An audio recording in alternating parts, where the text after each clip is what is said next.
guys, so my name is Victoria Hahn and I am with Bundlebee Insurance. On today's agenda, I'm actually going to give you the 3 tips when it comes for looking for an insurance agent. I know a lot of times people are selling you on how to save money and all that good stuff, but before we get to that, I want to make sure to give you some insurance tips, so please subscribe to my channel and that way you can get all the latest updates when it comes to insurance.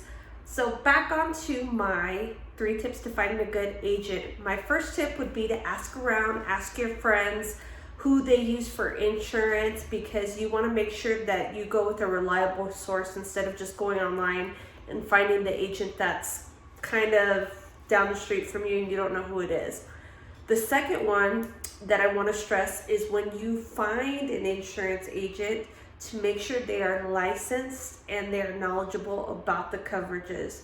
A lot of times I get asked, I get a variety of different clients, and the problem with that, it's not a problem, but the problem with people that aren't knowledgeable and aren't licensed with insurance is that they don't know the coverages and they don't know the policies that person needs. So you definitely want to make sure, one, that you get a reliable source that somebody has recommended. 2 is that you want to make sure they are licensed and they're knowledgeable about the coverages.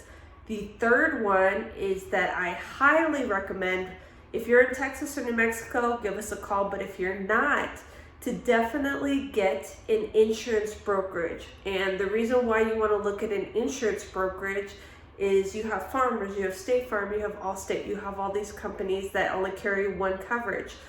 But if you get a brokerage, they carry them all. So you aren't having to call each company and shop around and get pricing. They have all your information, they shop it for you, and then if the rate ever goes up, they can reshop your rate. So I highly recommend getting somebody that is an insurance brokerage, and not only that, but has been around for longer than a couple years, because a lot of times with insurance, it has a high rate of not working out with the newer agents because there's so much competition out there. So if you do have somebody that you're really liking, make sure that they've been around for a while, that they're licensed, and you're looking at a brokerage, because next year, if your rate goes up, you don't want to keep on shopping for rates. So I hope you all enjoy my quick tips. If you have any questions, message below, and I will be happy to answer any questions that you have on insurance or anything insurance related. I'm here to help.